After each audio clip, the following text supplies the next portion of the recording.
Hello and welcome to Building the Premier Accounting Firm. This is a podcast dedicated to helping individuals start and build successful bookkeeping, accounting, and tax businesses. This is a podcast meant to actually address those issues that we're dealing with on a day-to-day basis, ranging from marketing, selling, pricing, client onboarding, staff training, mental health, and so many other topics. So I'm excited to have each and every week an expert here to share with us their insights as it applies to our business. And today's going to be a wonderful conversation. It happens to be with Rick Watson. Rick is not someone that you do not want to pay attention to. He's someone that you want to hear because he's an accomplished author, but someone that's also on a unique journey. He went from growing a firm with only $20 in his savings to managing $500 million in his current RIA.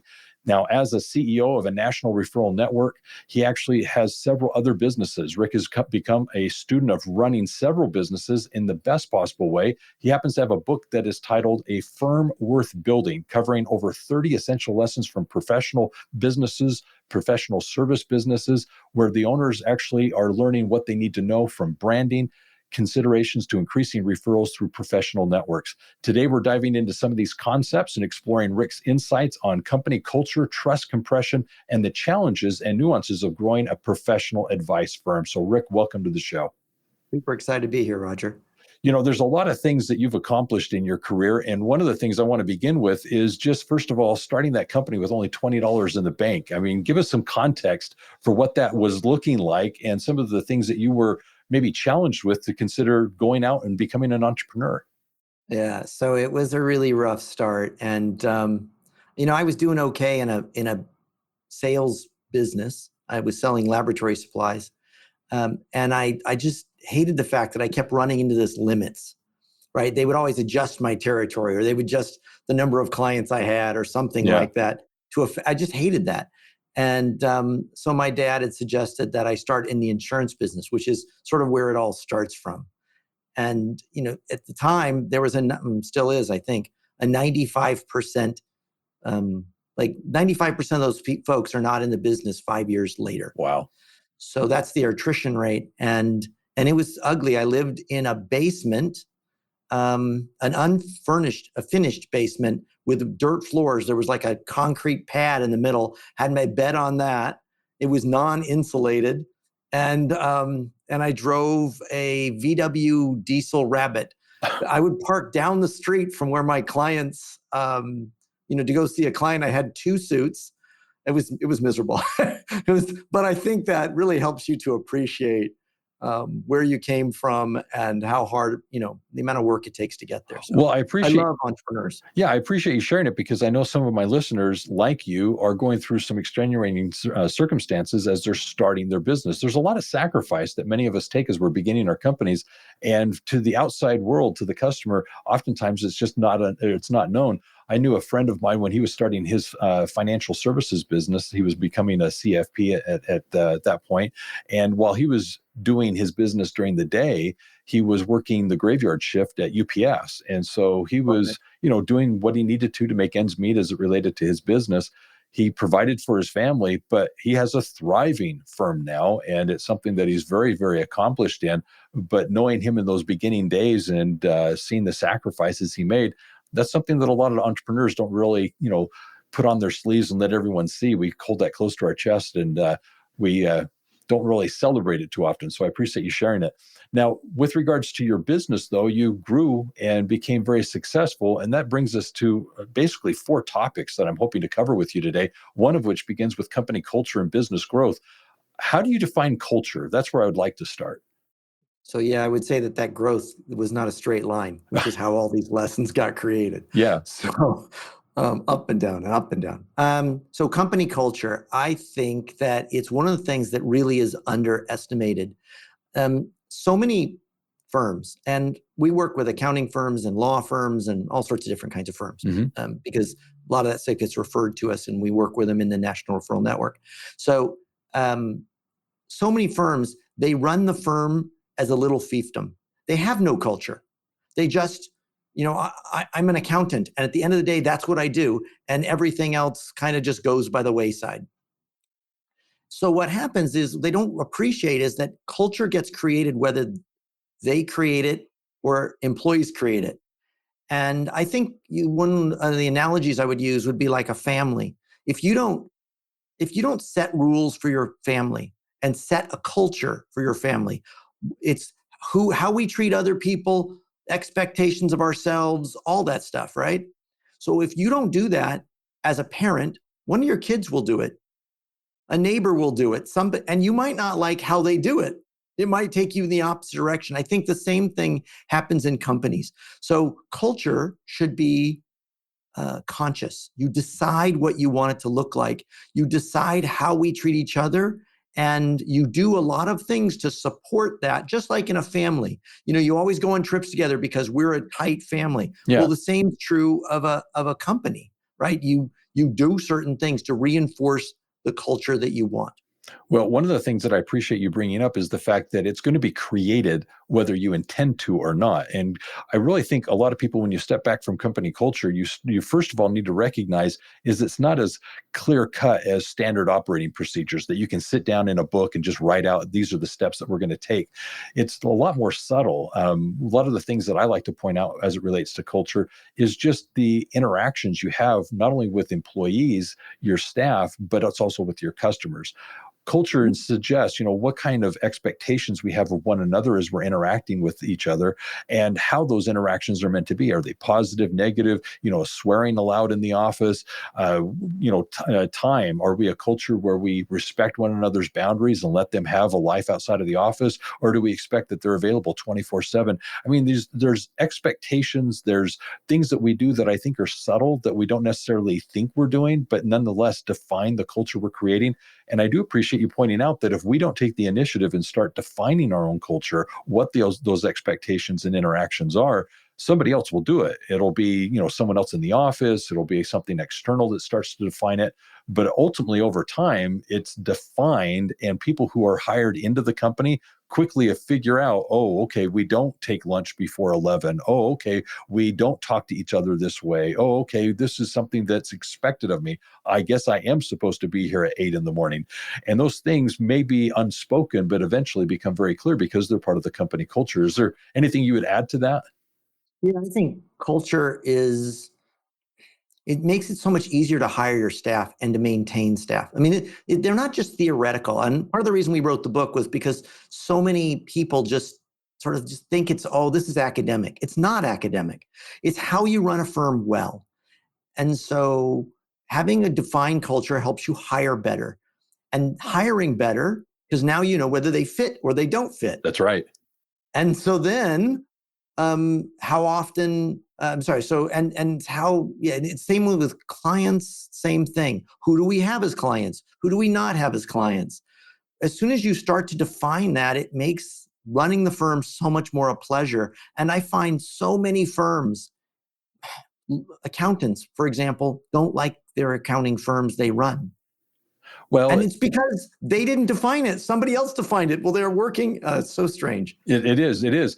Well, you're getting us to that point of having a strong culture. One of the things that we have to understand is this culture will emanate outside of the firm. It's going to impact our customers. It's going to help us in our marketing or hurt us in our marketing because of a reputation that gets out there as to who we are and how we interact with one another. So the thing I want to point out is, to your point, hiring. Once you understand what type of culture you have and what you're trying to create, it becomes a lot clearer who you're going to hire that's going to complement that expectation.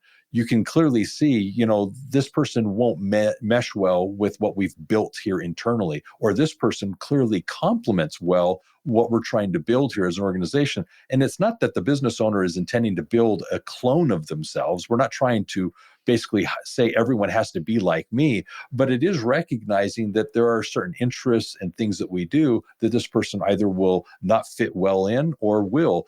But it drives to this strong culture. And I want to ask, with culture itself, can it impact the growth and success of the firm? Can be a contributing factor as to its success or failure? I think you look at valuation, right? And Mhm. that there's the cash flow and then there's goodwill. What do you Yes. think goodwill is made up of, right? Goodwill is made up of all the stuff that holds the glue that holds everybody together and such. So yeah, absolutely. I mean, what's your turnover like, for example? Mhm.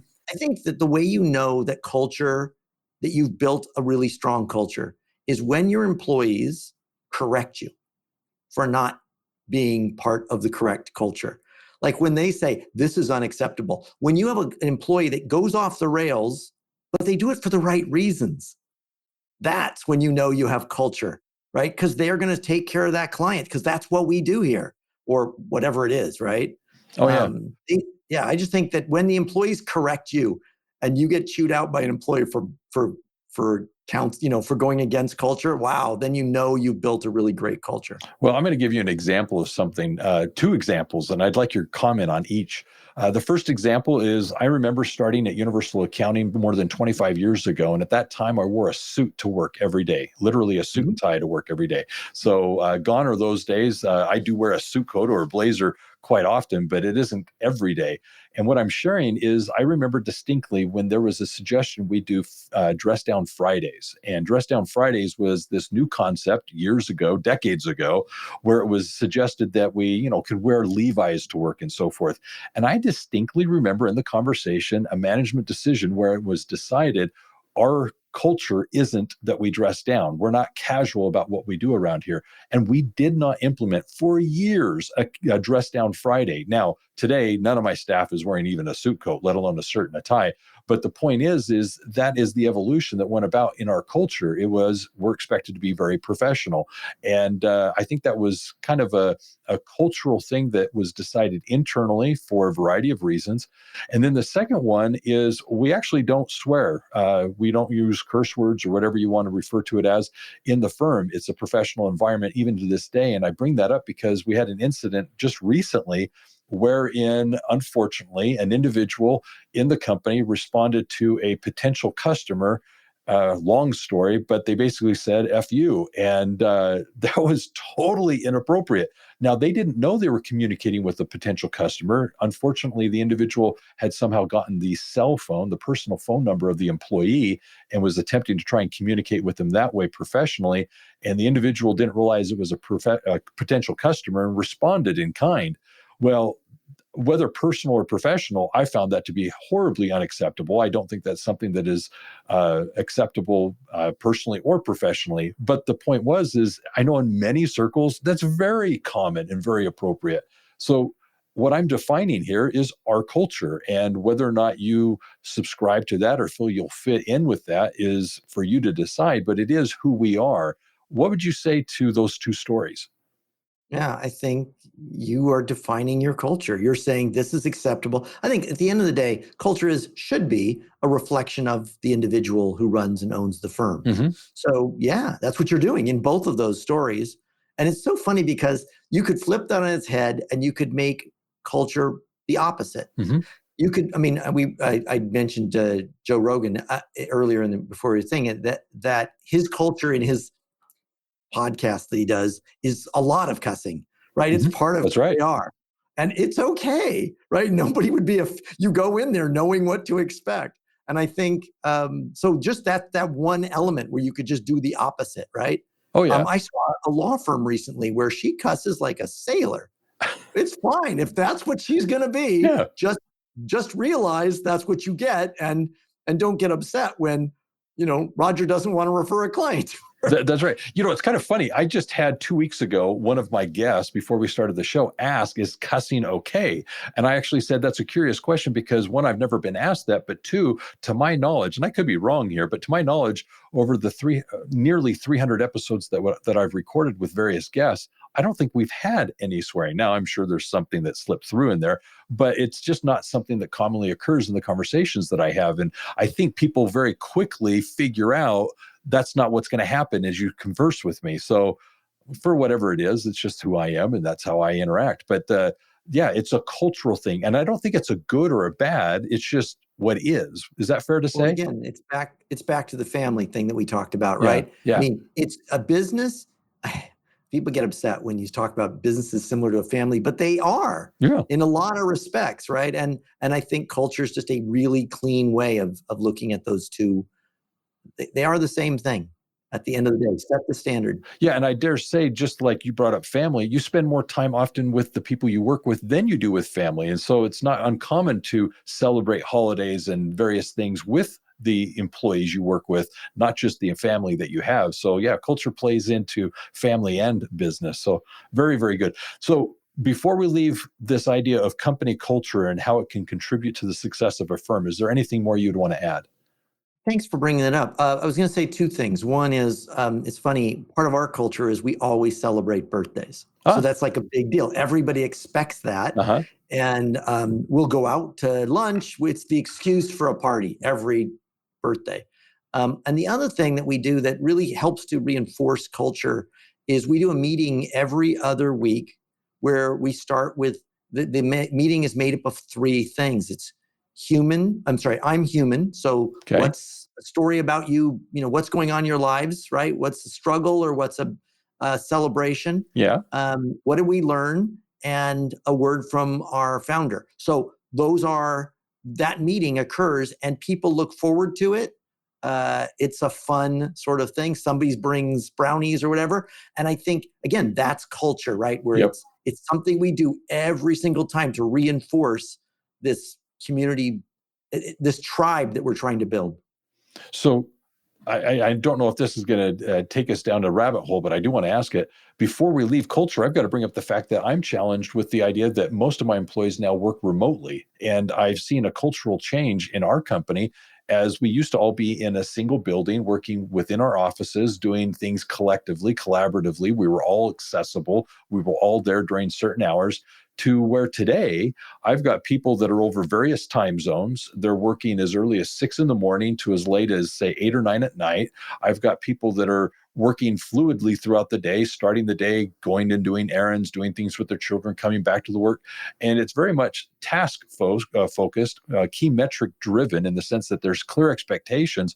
But other than the expectations, I've had to become very tolerant of people just, I'll call somebody and I can clearly tell they're not at home. I can tell that they're not at the office. They're out driving around. And I've just had to temper myself to realize they're working, they're getting their job done, they're doing what's expected. So I can cut them that slack. But it has disrupted, like what you're describing, birthday parties. We used to have quarterly events that we get together and do things. That's not possible. I can't bring these people in from around the country. And it's really affected my knowing my employees and being personable with them. So it's something I'm trying to address. There's various things that I'm trying to do to kind of change the culture and adapt to the fact that so many of my employees are now remote. But do you have any suggestions for that or any comments about remote workers? Yeah, I do. I think that the part of the reason we do these, so we do them with a remote. We do these meetings now with people in the conference room with brownies and stuff, but we always remote in everybody else. So I get to watch you eat your brownie. Sort of, but I mean, the reality that's why we make that part of. Let's talk about we are human. Let's Uh-huh. talk about what's going on with your kid's softball game because there's no water cooler anymore. Yeah. So we need a way for these people to connect on a human level. And Yeah. the reason we do this is not just like doing that for fun.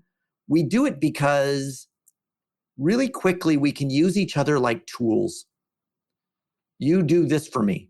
Well, the problem is real quickly we forget they're human. So we are human is an important part. I just did a training meeting on branding today for a bunch of advisors. And we started it with a game we call Roses and Thorns, which is tells me what's going on really cool. What's a rose in your life? Tell me what's a thorn in your life, right?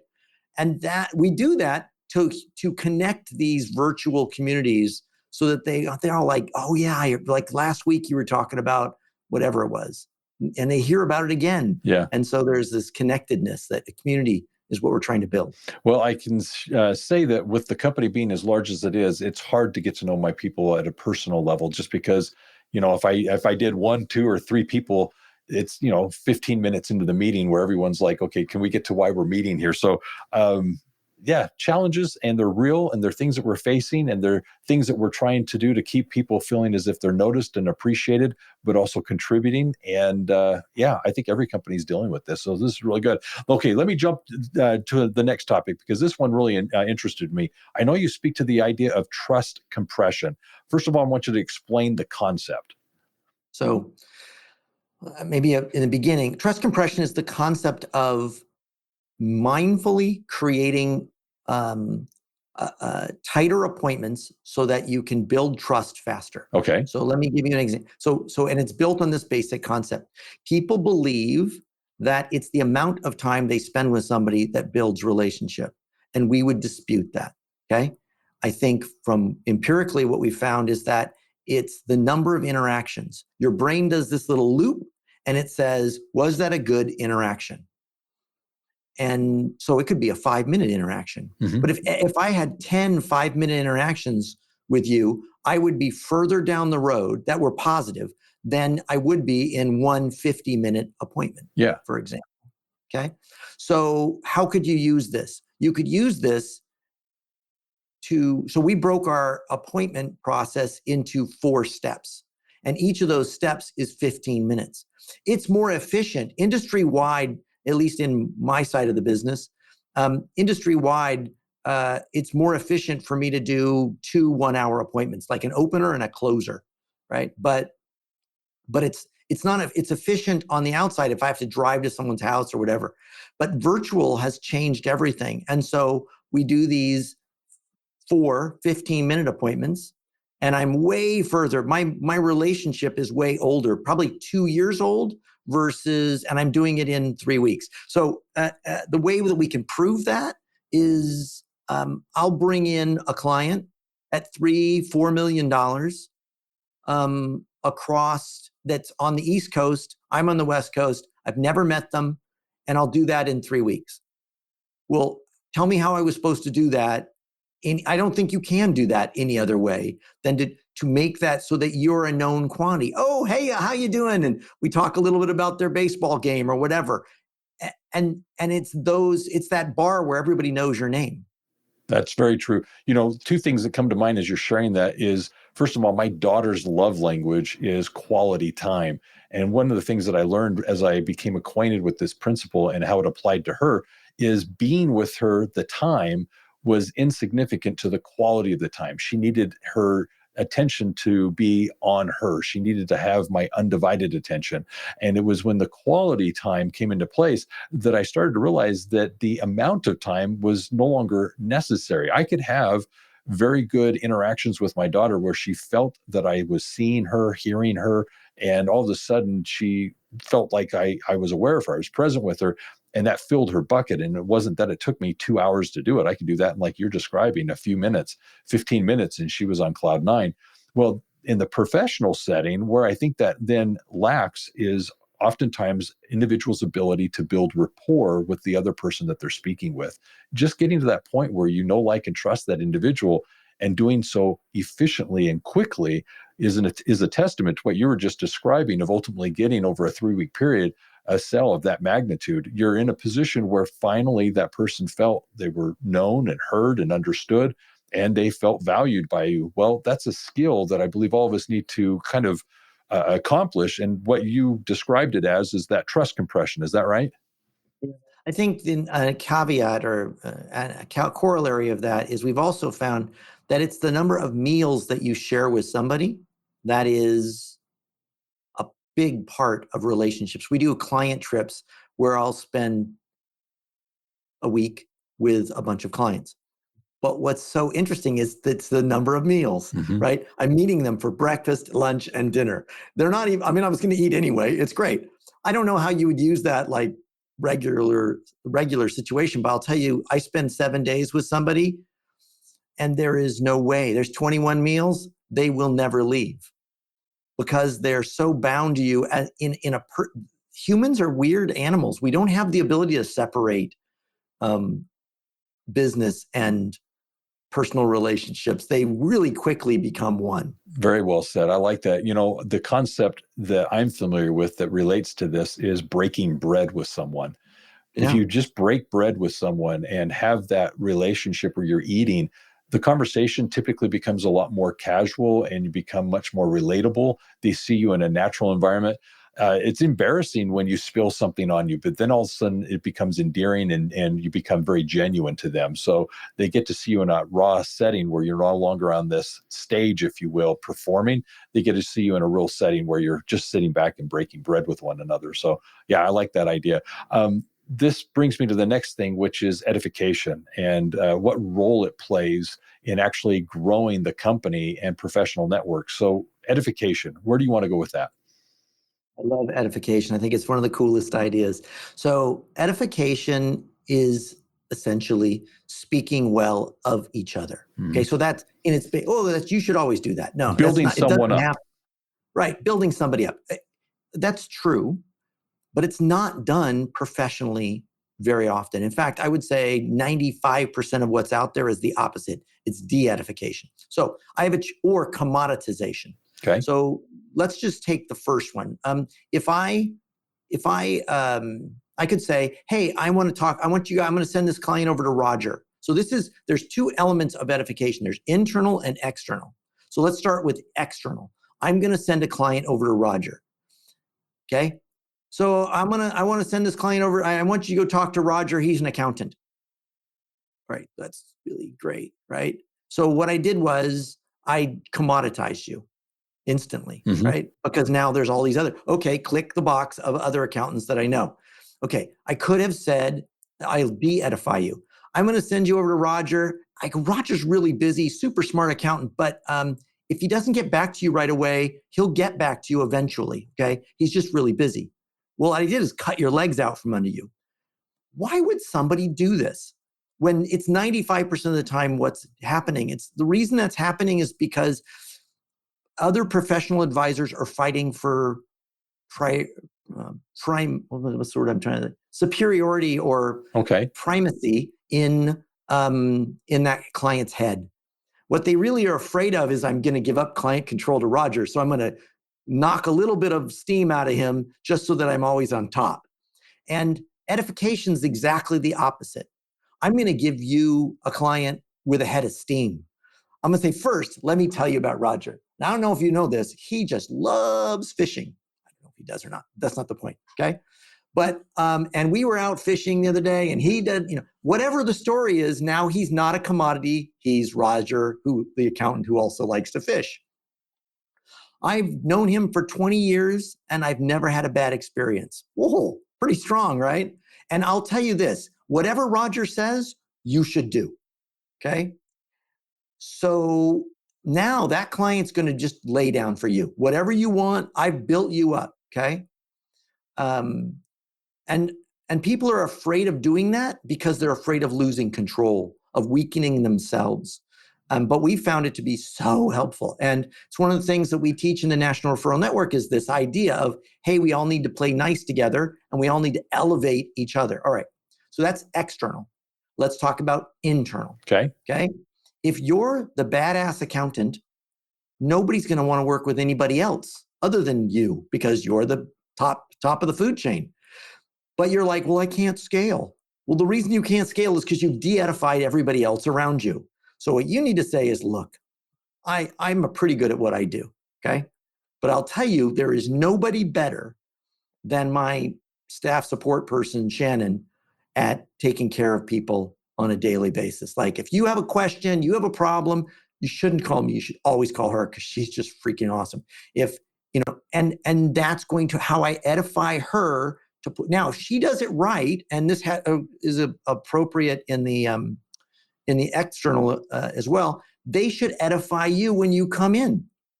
So Roger gets that referral. He can say, I have to love Rick. I so much appreciate his referrals. His clients are always so smart, right? I think he does a great job of bringing them along to be ready, right? Cool. So you can lift each other's boats up if you just keep leveraging yourself. Each one is elevating the other, edifying the other, and you just keep working your way up. And pretty soon you both have huge amounts of trust.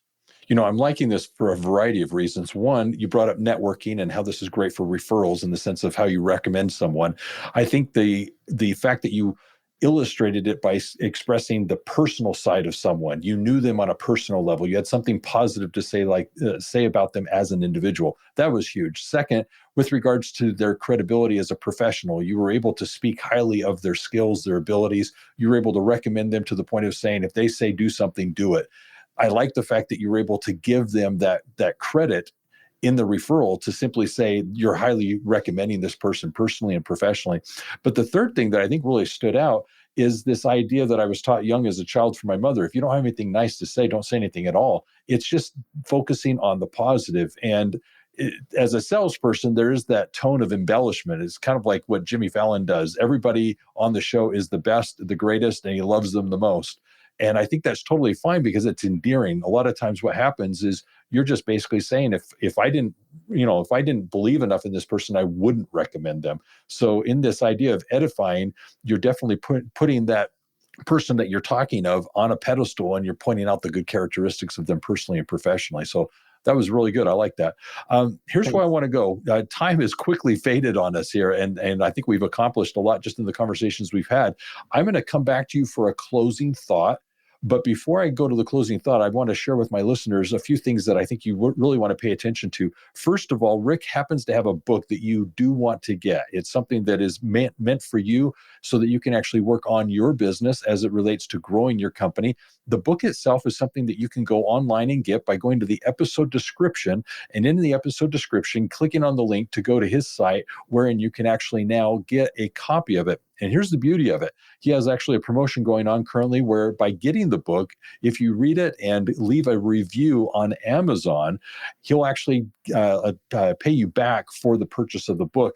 And this is quite easy to do. It's as simple as writing the review, doing a screenshot of that, sending it to him, and he'll in turn pay you for the book. So I challenge all of you, encourage each of you to go ahead and take advantage of that opportunity. Related to this, one of the things that I want to talk about is in the episode description, there's also some information regarding the STAR training program. In STAR, we talk about culture and what it is you can be doing to build a culture of accountability, one that is built upon trust, where you're specific in the standards expected. You're very much rewarding and acknowledging the people with the successes they're doing within the business to contribute to the growth of the organization. Check it out, find out more information about that, and see what you can do to actually build your business. In fact, having the premier accounting firm in your area. As it relates to a summary of today's conversation, one of the things I want to bring up is Rick's mentioning of his starting his business with only $20 in the bank. I think that's something to really point out, that as entrepreneurs, as we work with our clients, you're oftentimes going to see those sacrifices and struggles that are made as businesses are being built, whether they're at that startup phase or later growing, where I'm currently working with a client that just refinanced their home to get the funds they needed to invest in their business and grow it.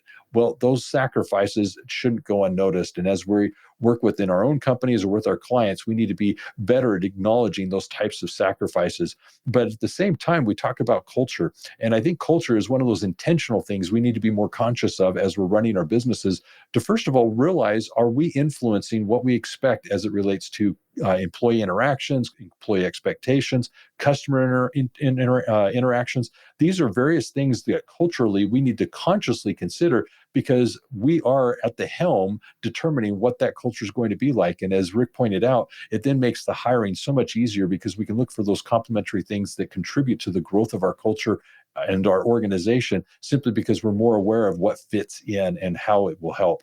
The other thing I really liked is this idea of the trust compression. It's something that I really resonate with. Time is so limited today. I feel time crunched. So how do I go about building these relationships where I do know them personally and professionally, and compress that time that it takes for me to build rapport? That's very important. And then this principle of edification, helping us actually focus on those things that we can do to really build up individuals, those that we're working with, those that we're referring, by pointing out and highlighting those things that they do well personally and professionally. Great conversation today. So these were a number of the things that I thought were highlights of our conversation. But Rick, what would you like to add as a closing thought?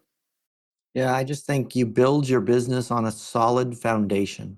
And if you're struggling growing for some reason, scaling, it's because something in your foundation's not right.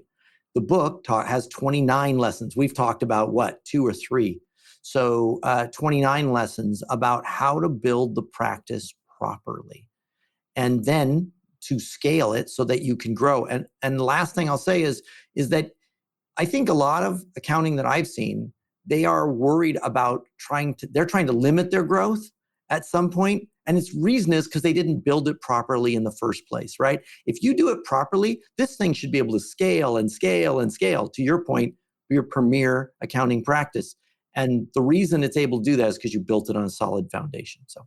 Excellent. Well, thank you for that. Well, here's what I want to do for my listeners. If you haven't already subscribed to the podcast, love to have you actually subscribe so you can get the notifications as we release each week new episodes for you to hear as it relates to working on and building the premier accounting firm in your area. Also, with regards to the episodes, we have nearly 300 now in the library. So for that reason, if you go to universalaccounting.com, you can find in the episode description, in the navigation of the site, various things related to the podcast, one of which is the highlights page. Here we've put together playlists that you can go and listen to, binge listen, if you will, specific topics that are relevant to your current situation, whether it's marketing, selling, staff training.